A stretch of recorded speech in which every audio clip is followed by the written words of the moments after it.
Hey tech riders, today I'll teach you how to fix this error.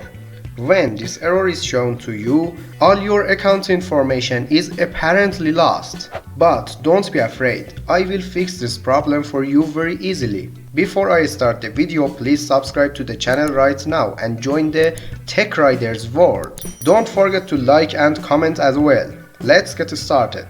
Close the error message and open the run window by pressing Win key plus R on your keyboard. Type regedit and press enter. Go to this directory: HKey local machine, software, Microsoft, Windows NT, CurrentVersion, and ProfileList.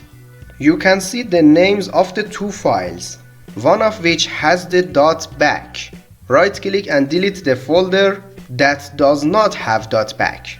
Right click on the folder that has .back and click rename. Now remove .back from the end of its name. Now restart the computer and your problem will be fixed. Please subscribe to my channel, like the video and leave a comment. Have a good day.